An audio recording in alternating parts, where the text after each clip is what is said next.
नमस्कार दोस्तों, आपका स्वागत है कृष्णा लक्ष्य एकेडमी में। दोस्तों, इसके पहले हम लोग पढ़े थे नर्वस सिस्टम, और नर्वस सिस्टम के अंतर्गत पढ़े थे हम लोग सेंट्रल नर्वस सिस्टम। और सेंट्रल नर्वस सिस्टम के दो पार्ट पढ़े थे, उसमें पढ़े थे ह्यूमन ब्रेन, और उसका अगला पार्ट जो था मेरु रज्जु या स्पाइनल कार्ड, वो बच गया था। वो छोटा सा टॉपिक था, उसको आइए हम लोग देख लेते हैं। ठीक है, मेरु रज्जु क्या होता है या मेरुदंड क्या होता है। एक ही को मेरु रज्जु, मेरुदंड, कशेरुक दंड या कशेरु रज्जु कहते हैं। ठीक है, तो आइए देखते हैं। यह एक लंबी पतली बेलनाकार संरचना है। देखिए, ये लंबी पतली है, ये बेलनाकार होता है, संरचना है जो मस्तिष्क से लेकर लंबर वर्टिब्रा के निकट के किनारे पेल्विक वक्र तक जाता है। अब देख लीजिए इसमें कौन क्या है। ये है, ये वाली जो पोर्शन है यहाँ से यहाँ तक, इसको बोलते हैं सर्वाइकल कर्व। जैसे ये वाली जो पोर्शन है, लोग कहते हैं कि सर्वाइकल पेन हो रहा है। सर्वाइकल पेन का मतलब होता है ये गर्दन के इर्द गिर्द दर्द होना। ये वाली पोर्शन को सर्वाइकल बोलते हैं, ये वाली कर्व को। ठीक है, दूसरा है ये पेट वाले क्षेत्र को क्या बोलते हैं, थोरेसिस कर्व बोलते हैं। पेट वाले क्षेत्र को क्या बोलते हैं, थोरेसिस कर्व बोलते हैं। और ये इस वाले क्षेत्र को, कमर वाले क्षेत्र में थोड़ा सा अंदर में गहराई है, इस वाले क्षेत्र को, कमर वाले क्षेत्र को क्या बोलते हैं, लंबर कर्व बोलते हैं। क्या बोलते हैं, लंबर कर्व। और उसके नीचे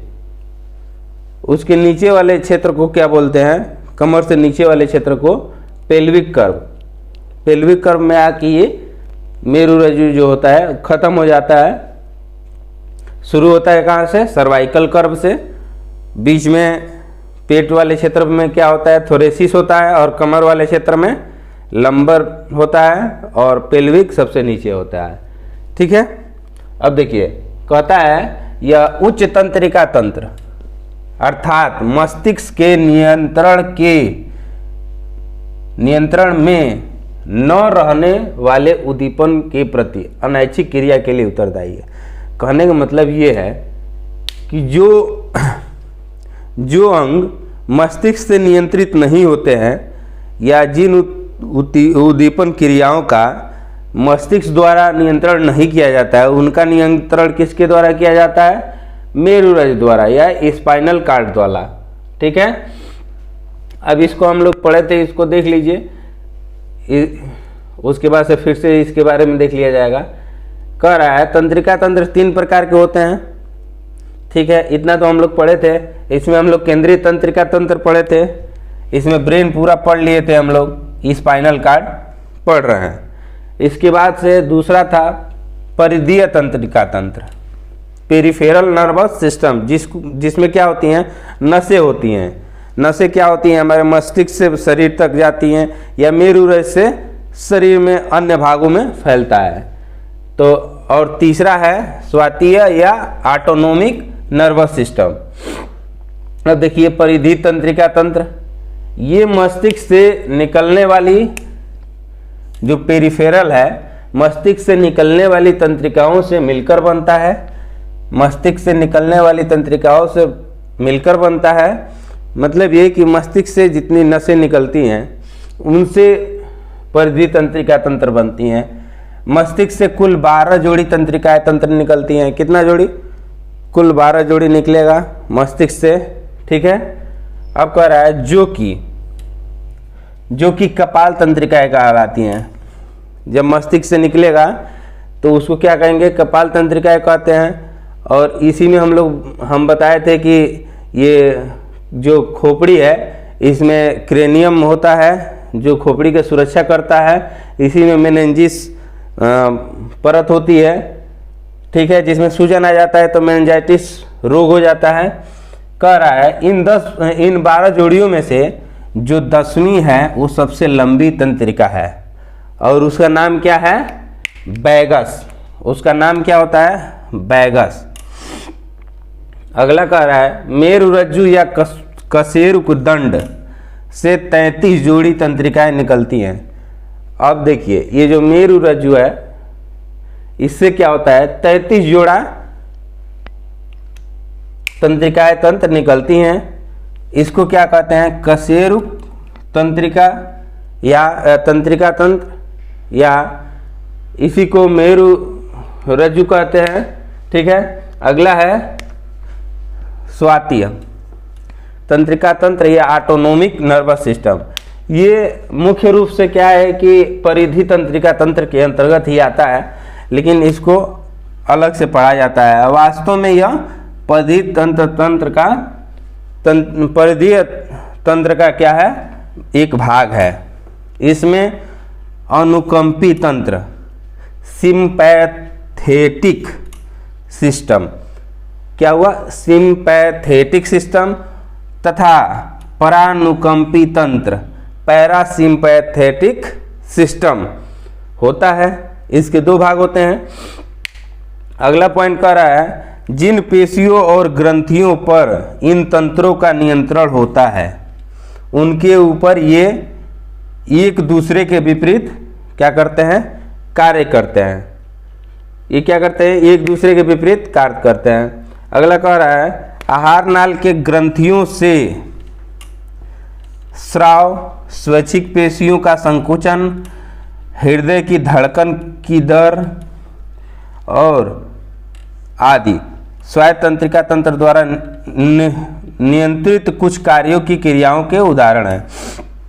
मतलब ये हुआ कि आहार नाल से जो हार्मोन स्रावित होता है या हमारी जो स्वैच्छिक पेशियां हैं उनका संकुचन हृदय का धड़कन उसकी दर और आदि जो चीज़ें होती हैं तंत्रिका तंत्र द्वारा जो नियंत्रित होती हैं उसके कुछ कार्य या क्रियाओं का जो निर्धारण होता है उसका निर्धारण होता है ऑटोनोमिक नर्वस सिस्टम द्वारा। अब कह रहा है मेडुला ऑब्लिगेंटा हम लोग पढ़े थे उसमें, लेकिन इसके बारे में नहीं पढ़े थे। क्या है पिछला भाग है किसका मेरुरज्जु का, मतलब कि पीछे वाली पोर्शन मेरुरज्जु का जो बनाता है मेडुला ऑब्लिगेंटा होता है। ठीक है, मेरुरज्जु के चारों ओर जो ड्यूरा मैटर एरेक्नाइड और पायोमेटर का आवरण है वो पाया जाता है। जैसे उसमें हम बताए थे कि ड्यूरा मैटर में हम लोग की बाल ड्यूरा मैटर के जड़ तक जाता है।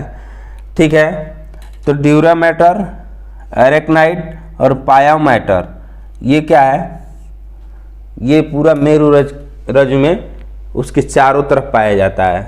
ठीक है, ये पैरामीटर से हम बताए थे कि भोजन का सप्लाई होता है या ऑक्सीजन की सप्लाई होती है हमारी मस्तिष्क को।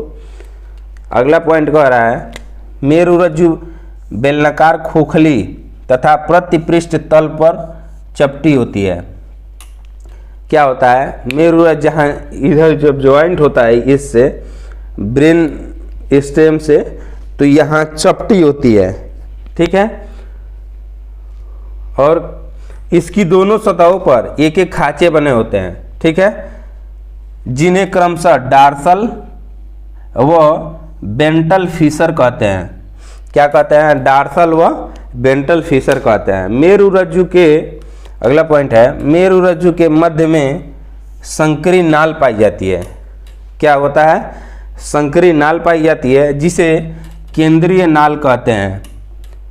जिसे क्या कहते हैं केंद्रीय नाल कहते हैं, जिसमें सेरिब्रो स्पाइनल द्रव पाया जाता है। जिसमें क्या होता है सेरिब्रो स्पाइनल द्रव भरा होता है। जैसे मोटर गाड़ी के जो साकर उकर होती हैं उसमें द्रव भरा रहता है स्नेहन के लिए, वैसे ही हम लोग के शरीर में भी मेरुरज्जु में सेरिब्रो स्पाइनल लिक्विड भरा रहता है। अब इसके बाद हम लोग जानेंगे रोग को। अब देखिए रीढ़ की हड्डी या मेरुरज्जु के रोग। अब क्या होता है जितनी रोग मस्तिष्क में होती हैं वो डेफिनेटली क्या होता है कि मेरुरज्जु को इफेक्टिव बनाती हैं, इफेक्ट डालती हैं, उसका इफेक्ट होता है मेरुरज्जु पर। आइए देखते हैं। मेरुरज्जु जो मेरुदंड है नसों का एक समूह है, ठीक है, जो आपकी पीठ के मध्य तक जाता है। यह शरीर और मस्तिष्क के बीच सूचनाओं का आदान प्रदान करता है। यह कशेरुका द्वारा संरक्षित होता है, ठीक है। रीढ़ बनाने वाली जो अस्थिखंड होते हैं, जो रीढ़ बनाने वाली अस्थिखंड होते हैं, यदि किसी चोट, आघात या दुर्घटना में कशेरुक या रीढ़ के मतलब कि हड्डी के अन्य हिस्से चोट या क्षतिग्रस्त हो जाते हैं तो इससे मेरुदंड भी चोटिल हो सकता है, ठीक है। तो इसकी अन्य समस्याएं भी हैं, मेरुदंड की अन्य समस्याएं भी हैं। पहली बात क्या होता है, ट्यूमर हो जाता है, ट्यूमर हो जाता है, ठीक है। और ट्यूमर में कभी कभी क्या होता है कि पानी भर जाता है और कैंसर का रूप ले लेता है, ठीक है। उसके बाद हम लोग मेनिंजाइटिस के बारे में पढ़े थे। इसमें क्या होता है कि जो मेनिंजिस झिल्ली होता है उसमें सूजन हो जाता है विषाणु की वजह से, फंगी की वजह से, ठीक है। तो उसमें सूजन हो जाता है तो इसी को दिमागी बुखार कहा जाता है, मेनिंजाइटिस हो जाता है। अन्य जो है सूजन संबंधी बीमारियां, कई बार क्या होता है कि हमारी मेरुरज्जु में सूजन आ जाता है, ठीक है, तो उससे संबंधित बीमारियां हो गई। और अक्सर लोगों को सर्वाइकल पेन होता है तो डॉक्टर क्या कहते हैं कि तकिया का इस्तेमाल कम कीजिए या न कीजिए सर्वाइकल पेन के लिए, ठीक है। अगला है एमियोट्रॉफिक लेटरल एक्सलोरेसिस, ठीक है, तथा स्पाइनल मस्कुलर